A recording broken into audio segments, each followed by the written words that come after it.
نحمده ونصلي على رسوله الكريم اما بعد فاعوذ بالله من الشيطان الرجيم بسم الله الرحمن الرحيم۔ آج ہم آپ کے سامنے یہ ذکر کریں گے کہ اللہ تعالی کی غیبی مدد کیسے حاصل ہوتی ہے۔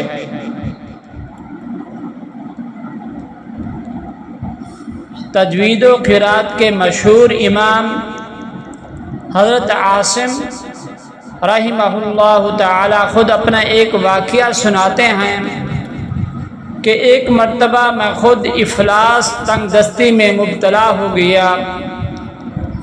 احباب و متعلقین میں سے جن پہ تکیہ تھا انہوں نے بھی منہ مول لیا، نوبت فقر و فاقہ تک جا پہنچی۔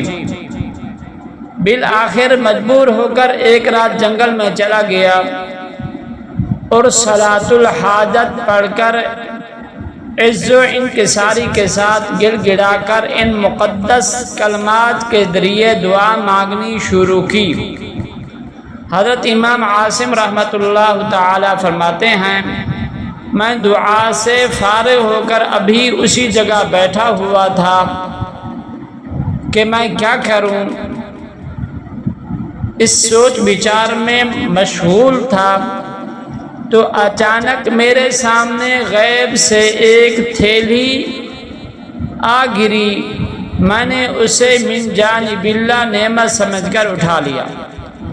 کھول کر جو دیکھا تو اس میں 80 سونے کی اشرفیاں تھیں، اس کے علاوہ ایک قیمتی سرخ یاقوت بھی تھا۔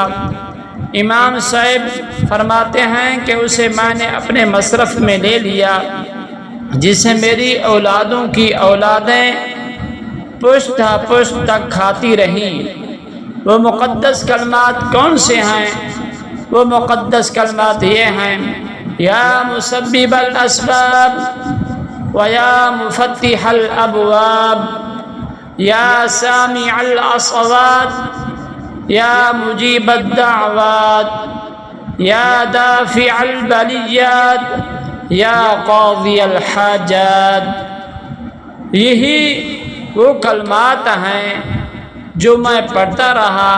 ان کلمات سے اللہ تعالی کی غیبی مدد حاصل ہوئی اور غیب سے اللہ تعالی کے خزانوں میں سے اشرفیوں سے بھری تھیلی آ گری، جسے میری اولادوں کی اولادیں اور اسی طرح پشت پشت تک ان مقدس کلمات کی وجہ سے جو اللہ تعالی نے مجھے تھیلی عطا کی وہ اس کو کھاتی رہیں۔